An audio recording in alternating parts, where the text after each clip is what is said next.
All right. Hello, everyone, and welcome back to another episode of Pirouettes and Perspectives. I'm your host, Joseph Dang, and today I'm very happy to introduce to you our special guest for today, Lindsey Johnson. Hi, Lindsey. How are you? I'm good. I'm so excited to be here.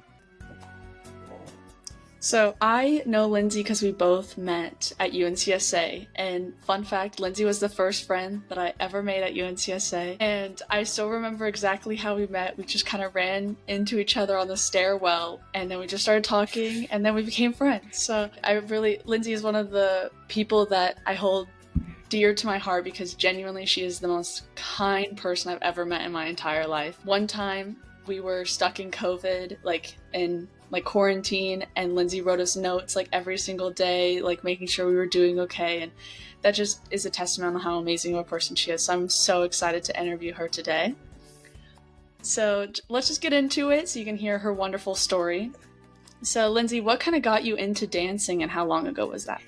So I first started when I was 3.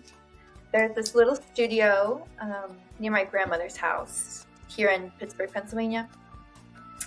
And my grandmother thought that it would be really a good idea for me and my mom to do something because she was pregnant at the time with one of my brothers. So she's like, yeah, you guys should go, do something together so I wouldn't get jealous because, it's all about me. I got enrolled, and then after 2 weeks, I was like, Mom, I don't need you. I can do this on my own. So then I moved up to the other classes, and then I stayed there ever since until I was a junior in high school. Yeah, I stayed at that little studio. So yeah, she really put me in. I'm glad my grandmother had the idea because I don't think I would have pursued dance or gone into it right away when I was 3. Nice. Once you got into dancing, can you just kind of give us a little journey of how you became a BFA at Lines? Yes. So I stayed, it's called the Dance Company for the Performing Arts. So I stayed there till I was about 17.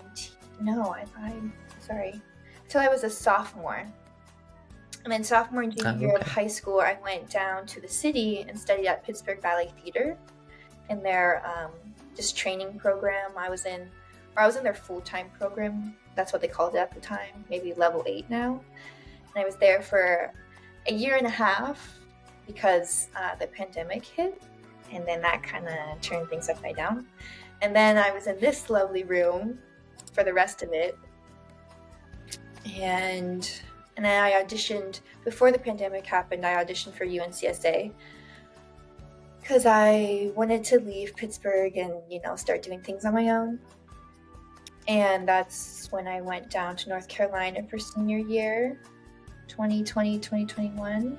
And then from there, I did all the college auditions online and stuff. And then that's where I chose to go to Alonzo King Line's BFA program in San Francisco. Nice. Yeah. What about Lines made you want to choose that college program? Alonzo has this very unique philosophy. It's something definitely new because I was so used to strictly ballet and just how ballet companies are. It's pretty set in stone. With Alonzo, he just has this philosophy still of really experimenting with the body, and there's so many other possibilities out there, and just allowing space and room for those possibilities to happen and occur. So I think that was something I was just yes, I want to experience that. I want to really fulfill that within myself because I'm so young and always searching for something, really. So I think that's what drew me. I also really love San Francisco. I was there for 2 summer intensives at San Francisco Ballet. I just fell in love with the city. And I'm yeah, because it's completely different from East Coast, West Coast. So that was another I want to be in San Francisco. So I think the two of those mashed together. It was yeah, I gotta go. I gotta see what's happening. Can you go back and describe your time at Pittsburgh. Was it Pittsburgh you said? Yeah, Pittsburgh Ballet Theater. Yeah, can you describe a little bit of how your time was there? So I came from this small studio, and I will say it was more on a recreational base. There wasn't a lot of us that were serious because, again, it was just too small of a studio. So for me to really gain the training that I needed on an everyday basis, that's why I went to Pittsburgh Ballet Theater.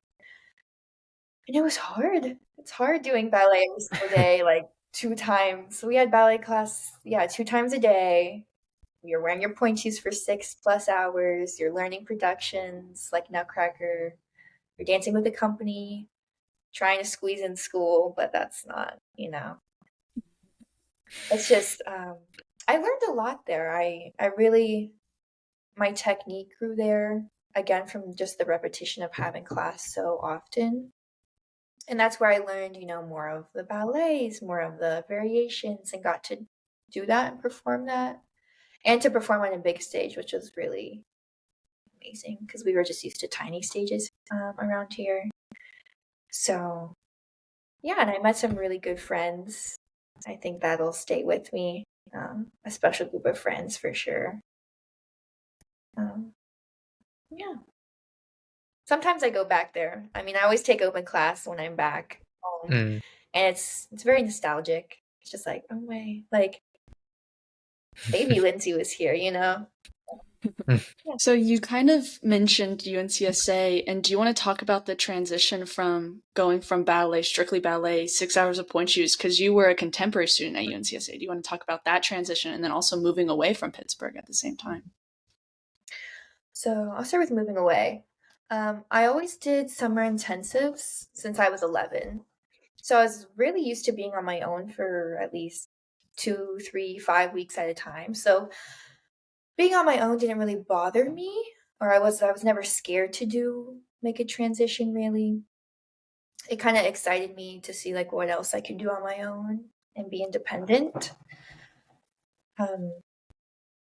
So that was fun, and get to, you get to start over almost, which is always fun. You get to redecorate everything and make new friends, make a new home for yourself, while still like having this dance community around you that is very supportive. And I think that's why I feel so connected everywhere I go, is because of the dance community is always the center of it.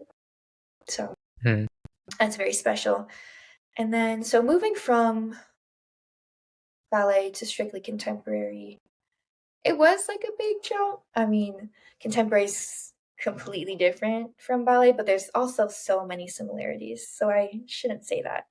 But going, 15-year-old me was like, what? Like, this is a complete change up, because we didn't really have contemporary at Pittsburgh Ballet Theater. We had it like twice a week or once a week.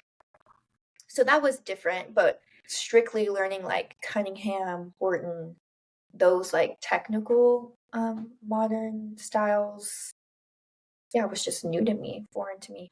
There's definitely a trend, like it makes total sense because there's still a technique base, so it really relates to ballet. Like there's certain pliés, tendus, there's certain flatbacks, and just things that you do in each technique. So I found that really compatible. I started with Cunningham, and Cunningham's the closest to ballet. It's just the lines are distorted a little bit, but you still have lines, you still have pointed feet, you still have all those exercises. And I was more excited, I think, to find the possibilities and to move my body differently and to like really use my spine. That's always hard, finding the spine and like head, because you can do crazy things. Like you can still be on your leg, but it seems like you're off your leg because of where your spine and head's located. It's just really redirecting the eye, and I think that's just so intriguing.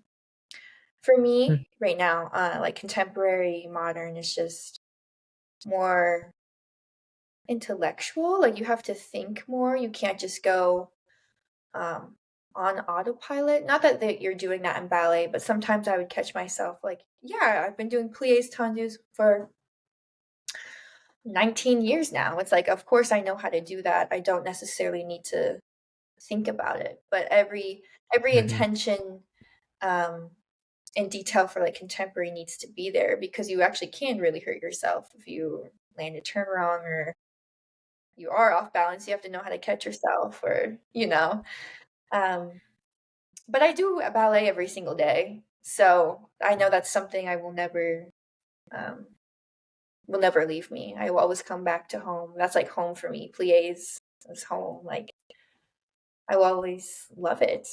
Yeah. Yeah. Okay. My next question is, do you have, or growing up, did you have any mentors to help you along the way? Yes, I have one specific mentor. Her name is Patricia McEwen, or Patty McEwen, but I call her Miss Patty, obviously. She was the owner of the first dance studio that I grew up in here in Pittsburgh. And I didn't really see much of her growing up. Like, she taught the older kids and stuff. So once I got older and got into her class, um, I saw her every day. And it's when I started getting serious about, I would say around like age of 9, 10, like, this is what I want to do. I have to go away and stuff. That's when she really started mentoring me, and I had like private lessons with her, and she would just give me her advice, because obviously I didn't know what to do. I'm 10 years old, and neither did my mom. I mean, I'm the first one in my family to like be in the arts or dance world, so they had no clue Hmm. what to do. So yeah, she just really mentored me, and I still talk to her this day. I try to call her every 2 weeks while I'm away, but I got together with her this past Wednesday, and I was at her house for like 8 hours, and we're just talking about everything, and we're laughing and we're crying, and it's great, because she just really guides me, and she just knows. I mean, at least to the best of her knowledge, yeah, what to do. Do you think Nice. having that relationship with your teacher really helped you along your journey? Yes, our relationship has definitely changed over the years. I'm definitely more close to her, and we can talk about a lot of things now. But I definitely needed that guidance. I mean, I still do. Um, yeah, while growing, while yeah, developing, and not only as an artist but as a human being, like a little kid. I needed that kind of direction and discipline that she was able to give me. Mhm. And I would say, yeah, she's my closest mentor. I definitely have other teachers and faculty that I can go to if I, need guidance or questions. But she's the most successful. If you consider the world of dance as a vast, interconnected ecosystem, in this complex network, every dancer, from the eager novice to the most seasoned professional, plays a pivotal role. This is the ethos behind Creative Generations, a project I began with a close circle of longtime friends and accomplished dancers who truly want to give current and future generations of dancers a healthier, more informed, and supportive foundation for their training.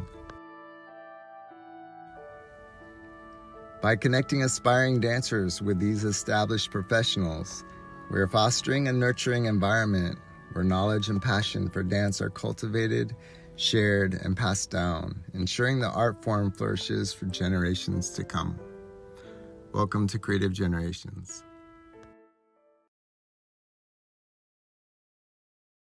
Can you give us a day in the life at Lines? Yes, it's crazy, especially senior year. It's crazy. But so on Mondays and Wednesdays, I'll give you a city day. Mondays and Wednesdays, we go into the city and dance at Alonzo King Line Studios. Tuesdays, Thursdays, and Fridays, we have studios closer to where Dominican University is, across the Golden Gate Okay. Bridge. And we'll study there just so we don't have to travel as much.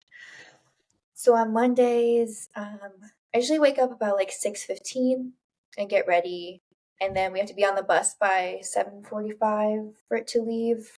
and they provide transportation for us so all of the BFA students will get on the same bus. It's amazing because public transportation isn't the best. So we get to lines about 8:30, 8:45, depending on traffic.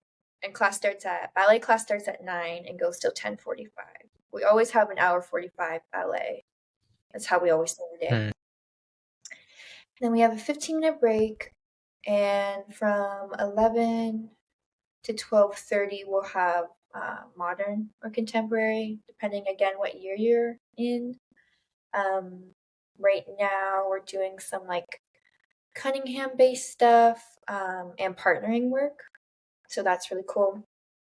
And then we have a 30-minute lunch, and then our last 1 to 2:30 we have gyrokinesis or gyrotonics,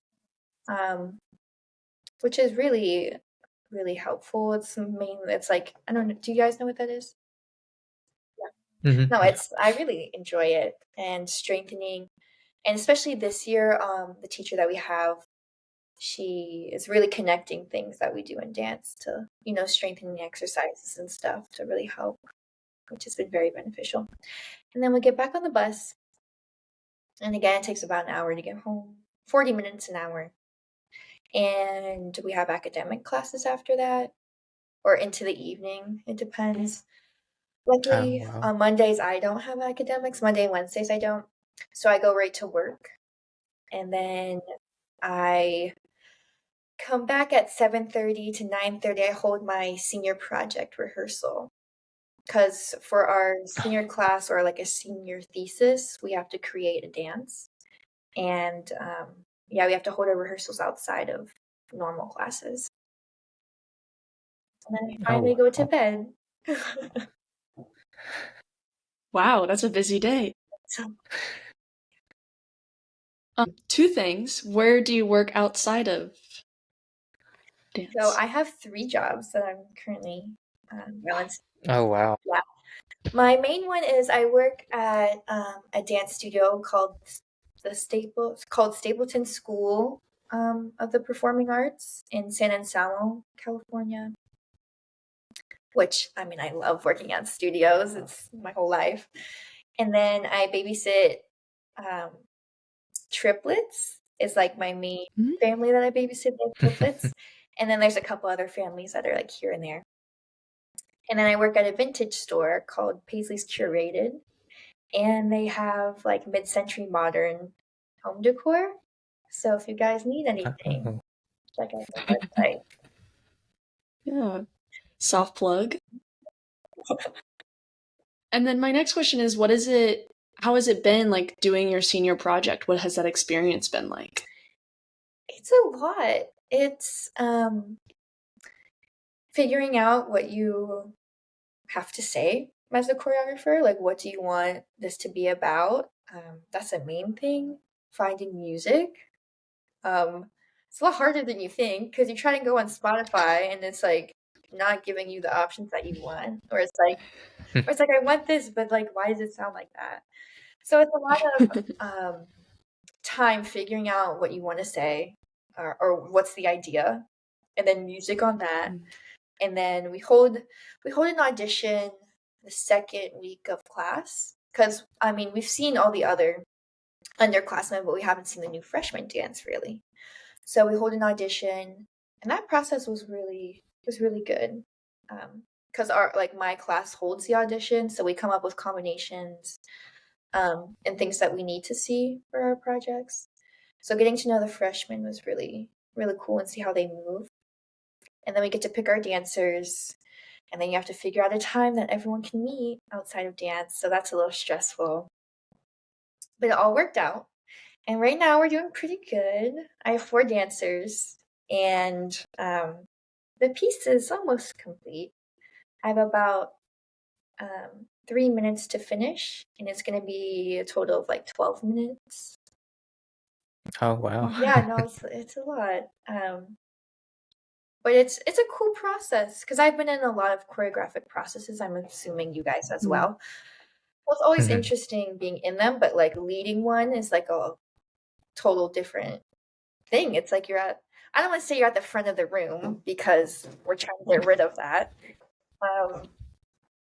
Yeah, you're at the front of the room. You have people staring at you and wanting answers for things that you don't know yet. It's like I'm figuring this out as well as you are. Like I'm going with the flow. Yeah, it's definitely a lot harder than you think. But coming up with stuff is great. I mean, I can be creative and I have like 4 bodies that I can just experiment with. And you don't always get that because you're always doing stuff on yourself and then you have to look in the mirror or have to video yourself. So yeah, it's cool to just kind of bring my imagination to life, I think. Is this something you're working on for like the whole year, or? Basically, we start in September and then the performance is in February. So Okay, we're coming nice. down. And you only have a 2-hour rehearsal once a week. So it's really hard to cram everything in those 2 hours. But I have about 3 rehearsals left when I get back to California, and then it'll be winter break, and then I'll have about another, let's say, 4 to 6 hours, and then it'll be show. So. Oh. Huh. Okay. I think you've kind of already answered this, but I'm curious what made going to college / doing the BFA program the right fit for you. So I never wanted to go to college. I was like, I'm done with school. I don't want to be in just a set, like, I have to do this, I have to do this, I have to do this at the time. Like, no, that's not what life's about. But I think it was the pandemic that really made me think. Because it kind of, there's so many unknowns. It's like, when are we going to get out of this? Are we going to get out of this? Are the arts going to be able to survive after this?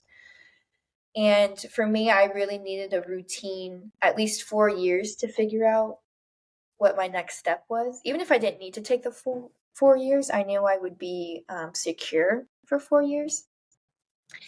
So I think that's what made me go into a BFA. And for a lot of contemporary companies nowadays want you to have that BFA degree. They want you to go through university to train and everything. So I was like, well, I might as well get my BFA and I might as well get a degree from it. So I also have a minor in psychology.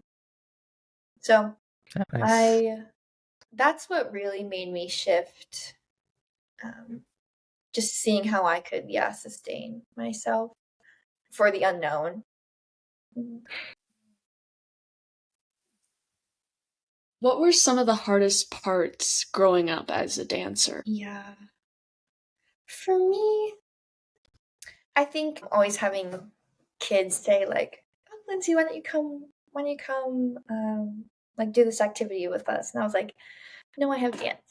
Or I can't have dance. And then them just being, like, just skip dance, like you don't have to go to dance. So just hearing that constantly, I think was a big thing, and kind of not missing out on those friendships, but just not having time to hang out with my outside friends. But I had such a close-knit family at the dance studio. It was like, I don't really care. I'm going to hang out with my best friends all day.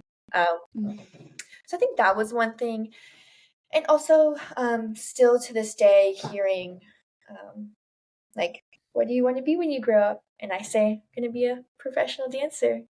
They're like, yeah, but what are you going to do after that? Like, what are you going to do after that? That's what I'm going to do. So still dealing with that one, really.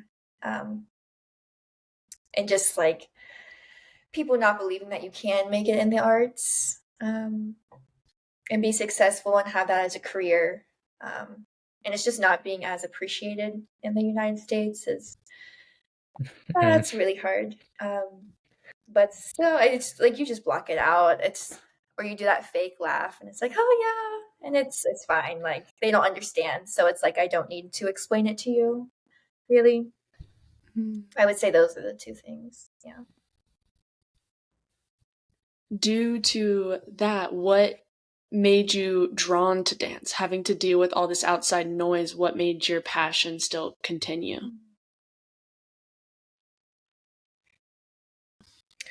I think for me, it's very internal. Like I have this goal and I will meet this goal. My goal of becoming a professional dancer. I don't care what hoops I have to jump through. I will get there. And I think that just that determination and like I'm gonna do it, it kind of just blocks everything else out. Like obviously I love to dance and I show up every day for it. But then you have those days it's like now I have to do pliés again. I can't skip. I have to go. And just finding again my why of why I dance within those hard days is what pushes me. I mean, I'm still trying to figure out. I mean, my why is always changing, and I think it always should change. It should evolve with you. Um, but yeah, to really push myself on those days that I don't want to, or it's hardest, to still find enjoyment in life through the movement. And I was gonna say something else.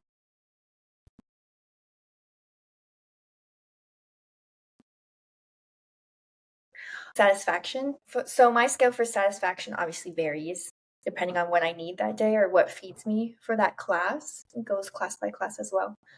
And it's like I always want to feel satisfied with how I've done, how my performance is, how I feel afterwards, putting in hard work, putting in I don't want to say pain, but pain. So yeah, I think just finding that sweet spot and satisfaction within doing things and being able to do that consistently. Yeah. And also going like taking those risks and being crazy is also sometimes you just have to let go. And it can really help. And dance is there to be a form of therapy, really. So it allows me to like work out things that I didn't know my body was also really holding on to. So either consciously or unconsciously, if I knew that, it's just a blank canvas where I get to paint whatever I want to paint. Nice. So moving on, do you have like a favorite like dance step or kind of movement that you like to repeat or practice on? Yeah, like in ballet sense. It can be in ballet or contemporary. Like in contemporary, I really love floor work. Whatever you want to do, I would love to be on the floor, do those cool rolls and stuff. It's always interesting. I'm a turner, so I love turns, whether that's pirouettes, fouettes, or if that's like, a turn with, or like a contemporary turn. I don't know how to say that, but you're off balance and you're just going for it. That circular motion I just really enjoy. Yeah, I like moving fast, so that's fun as well. Because I never really loved I love adagio. I love moving slow, but like ballet adagio was never my favorite. So trying to combine those two things, the love of it, but also like I have to lift my leg now. For this next part, you can answer it either with it being something you're creating or something that you want to be in. But would you be more drawn to be in a solo, a duet, or a group piece? I think for me, a duet. I think there's something very special with two bodies sharing something very intimate. Not that it's about intimacy, but you're working so close on this, and you're having to share body weight. You're having to share breath, like you're breathing together as one. So I just feel very drawn to that and how close you can be to someone and how close you can be to someone while being so far away. Also, distance is very interesting. And I mean, same can be said for a solo. I mean, your partner is the space that you're carving around you, or the floor, because the floor is the best partner you have. So also utilizing that.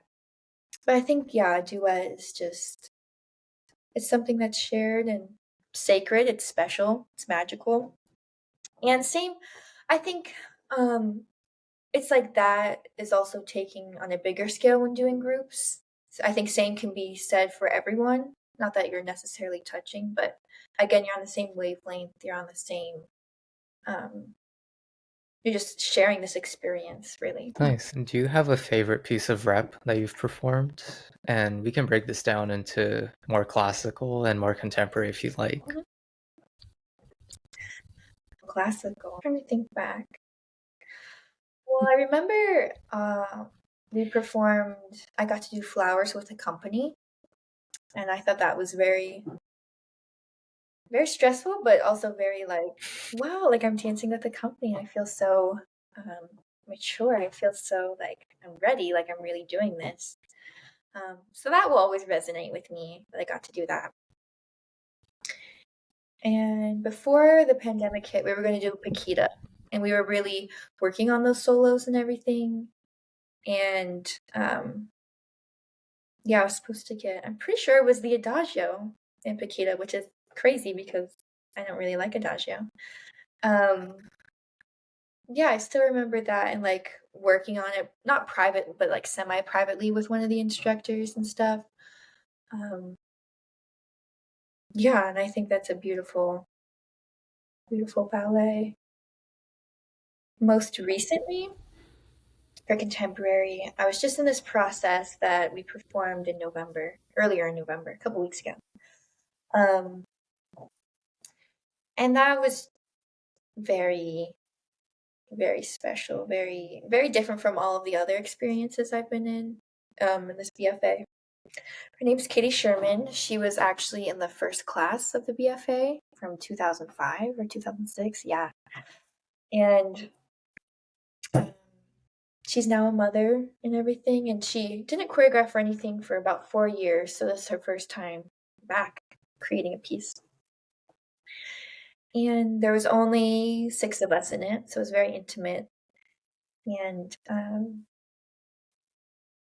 yeah, it just came in at the perfect time of my life, personal stuff that I'm dealing with, and then also being a senior, not knowing the next step, connecting with someone who's done it, who's been in the BFA, and just, yeah, oh, it was a magical piece. And it was kind of, I'll tell you a little bit about it.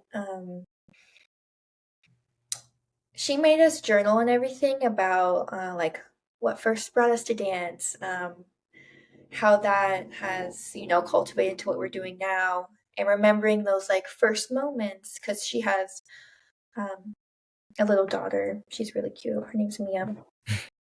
And the piece was mainly about that and like coming into the studio the first time and bringing those little, finally finding our first positions and our high fifths, like as a little kid, what it means now as like grown adults, or just looking back and remembering how innocent we were, and just how the times have changed, how the dance world has changed me, how our culture has changed.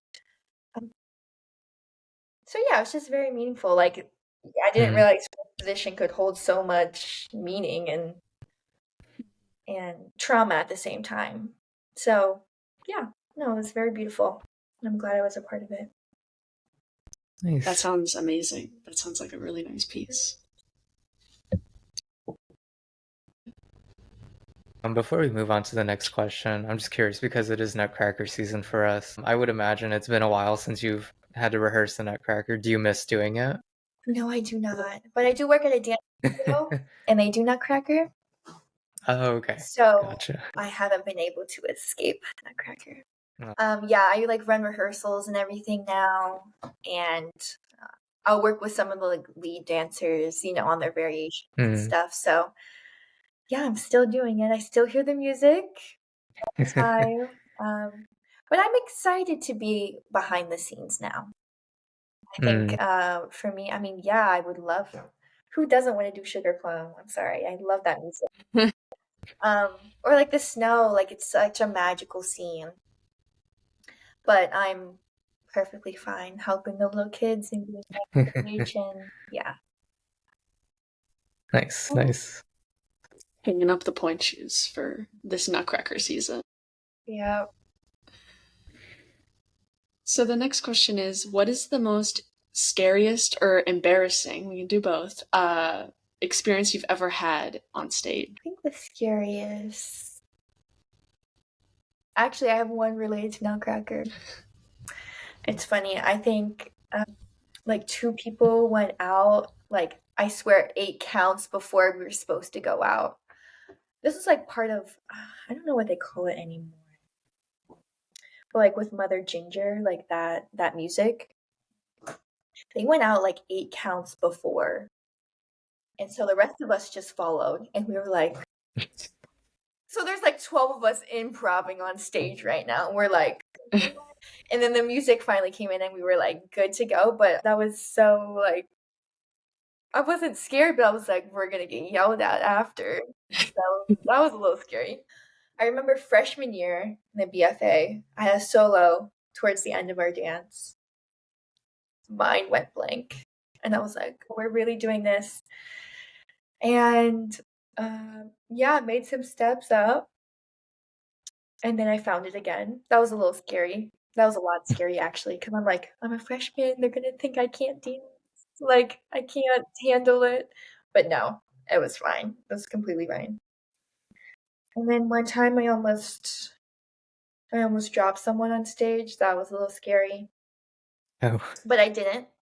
Didn't. She's good. But it was just like that, like I was like, that could have been bad, really.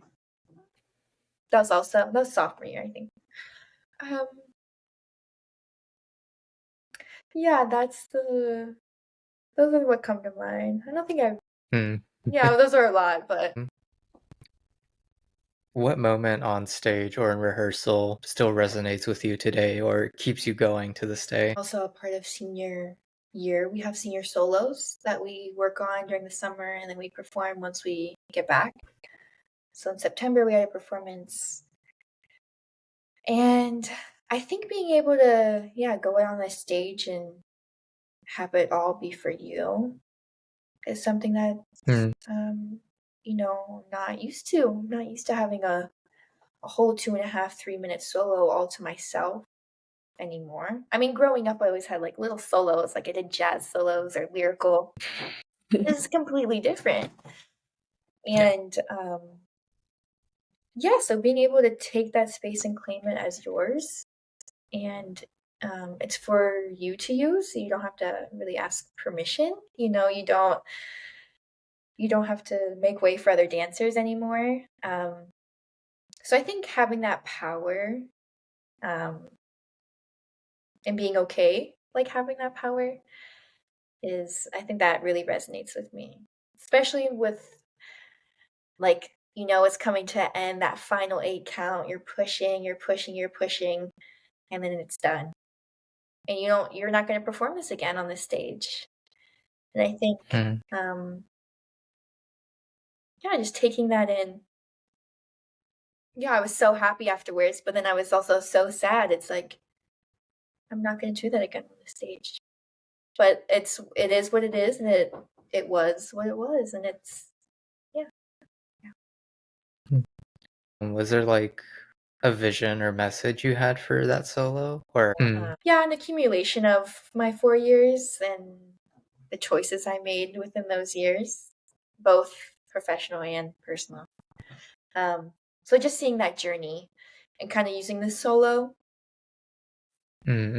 as more of like I don't want to say coming of age, but like basically a map of my journey so far. And not knowing.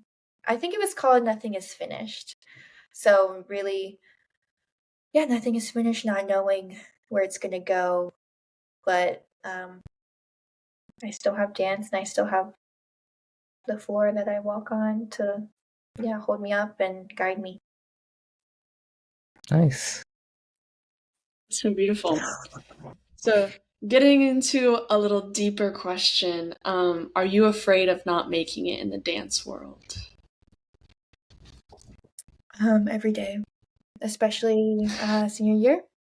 I'm auditioning. I'm in the thick of it right now, so it's not that I know I'm gonna make it in the dance world. It depends on what you want it to be, really. Obviously, I want to be in a company. I want to get paid to dance. That's the main goal.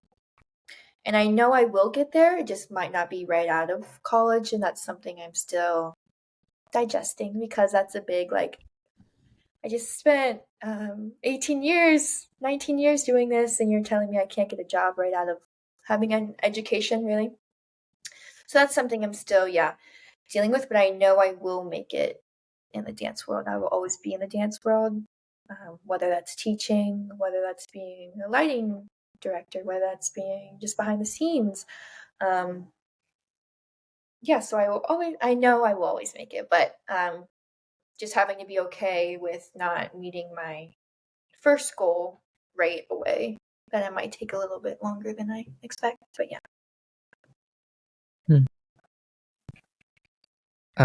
What keeps you motivated to keep doing this every day? No, I think seeing that goal almost at the end of the tunnel, it's like I'm getting closer. I really am getting closer. And again, for the love of dance. I mean, I get to dance. That's a big thing. I get to dance. I have the privilege in an institution right now where I can dance. So being able to utilize that and not take it for granted, I think is a big thing. Again, finding more about myself. Each time I dance, I'm getting to learn who Lindsey is and what Lindsey wants, because she's still confused sometimes. So, just utilizing the space and the art form to heal myself and figure myself out.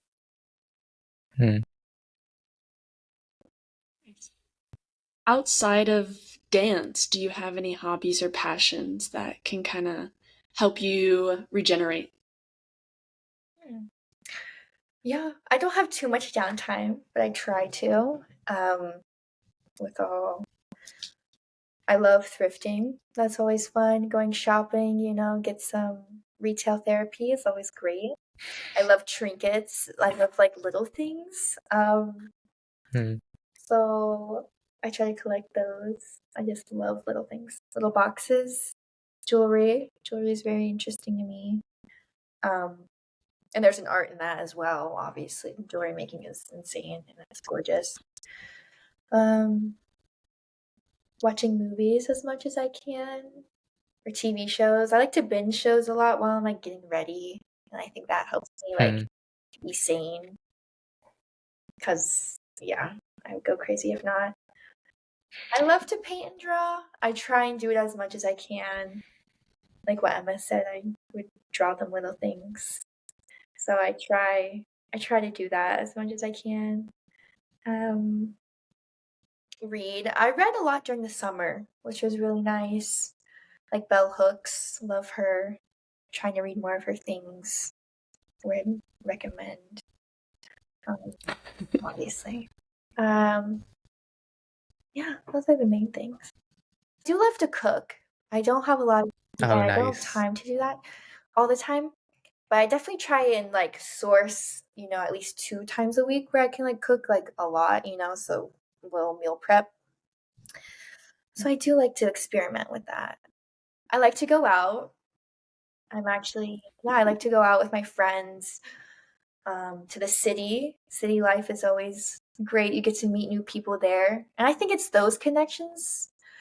Because I am an introvert, but also I will talk and meet new people. Like, I'm definitely more open now that I'm older, and I think it is because working at a dance studio, you have to talk to everyone all the time.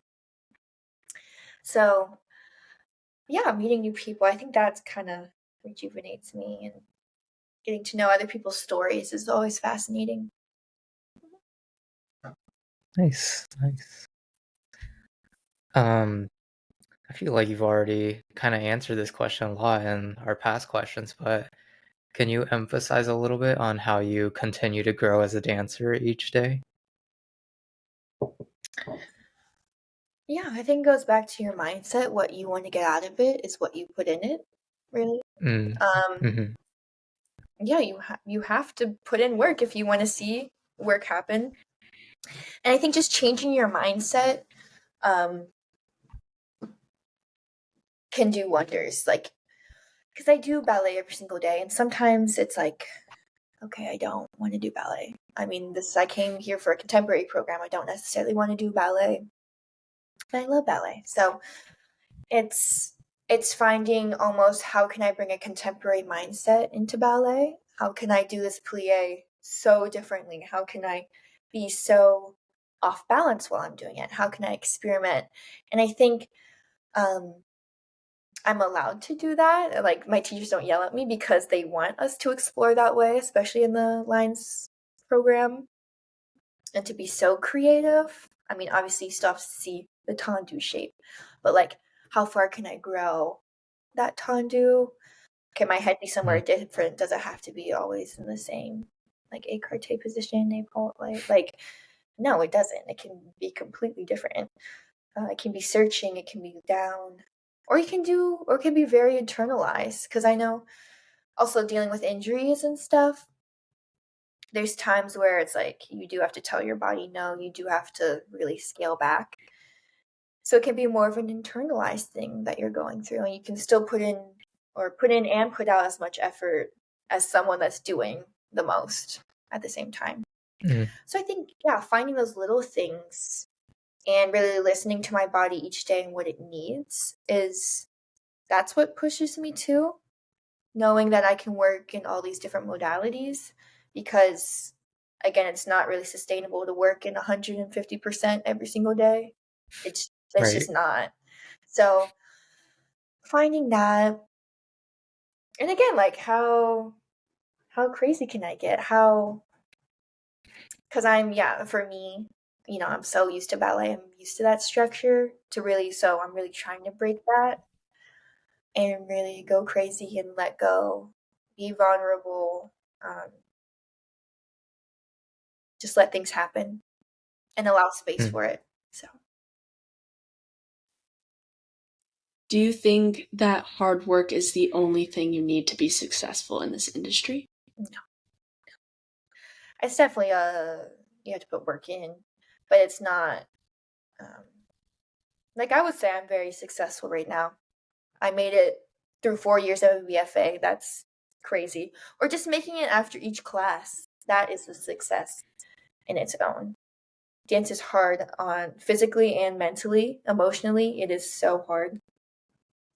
So having these little successes is going to grant you to, if you do have a bigger success, or if that is your big success, like, hey, you did it. Like, so many of us understand that.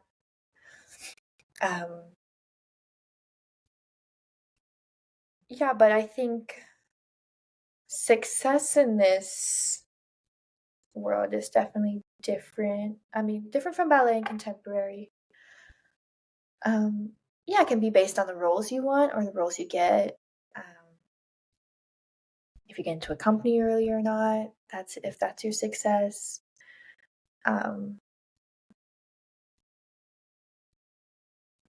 Yeah, I don't know. Success just has a different definition for everyone. So I think that's the big thing. It is what is your success? How do you define that? And then, yeah, from there. I like that answer. If there was anything you could change about the dance world or dance industry right now, what would you change? So much. so much. Like for me right now, just knowing the rate of how many graduates from BFA programs are coming out and then how many jobs there are, it's like insane. And I know like not allotting everyone job opportunities or having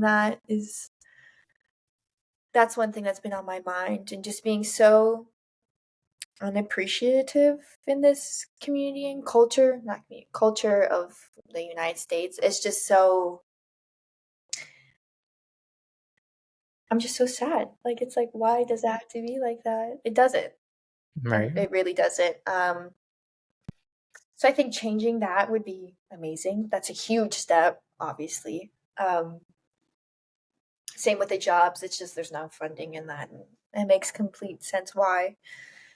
So I wish there was just those two are big things. I think little things that can be done is having the right teachers in our programs that are there to really listen and be there for young bodies and brains.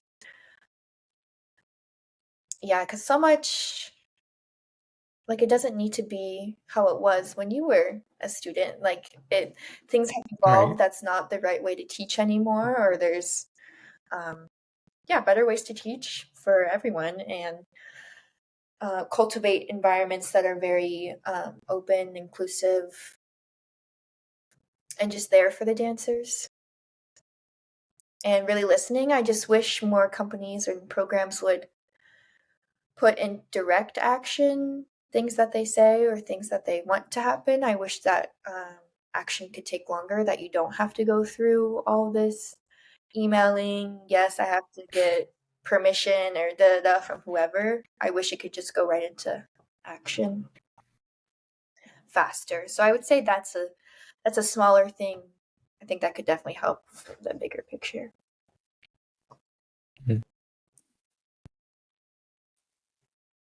If you could give any dancer or yourself a piece of advice, what would it be? Listen to your body.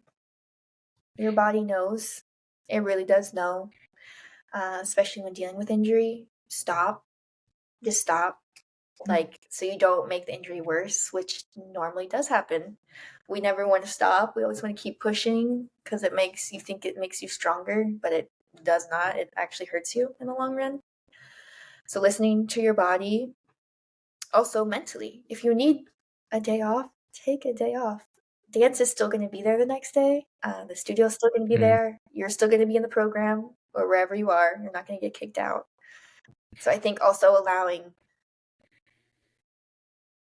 you come first. Yeah. Also, don't give up hope. I think you can still be very hopeful. Like, I'm still very hopeful that I'm going to get into a company right after graduation. Like, I think it's going to happen. So don't lose that, because I think once you start losing hope, it's gonna go bad. Yeah. Mm. What would you do if you had never become a dancer growing up? What do you think you would have done instead? Oh, so many things about this actually. I love space. And I think I definitely would have become an astronaut to study the stars and the moon and just go up in space. That's amazing. Like, we can do that. That's very intriguing to me. My dad grew up riding dirt bikes and racing dirt bikes, and so did my brothers. And I actually started doing that around the same time when I started dancing. So I feel like I would have definitely been in that realm of like riding dirt bikes and racing, which would have been so cool. Or like, or like race cars. Like, all of that is very intriguing to me. So I think, one of those. Nice. Once you're done dancing, have you thought about, would you want to go back into that realm, or would you kind of do something else? No, I think I'll always be teaching. I love teaching children. I think, again, developing children, like, that's really important in our community and growing dancers.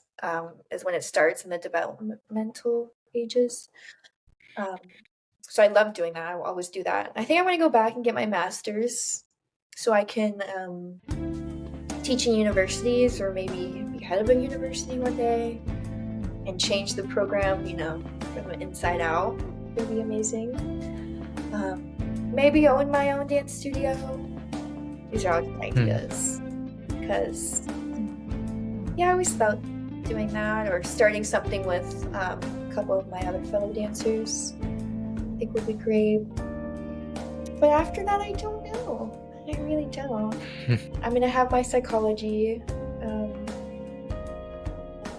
degree, and again, children, like helping children is something that's very fascinating, especially with trauma or in the dance world specifically, children in the dance world.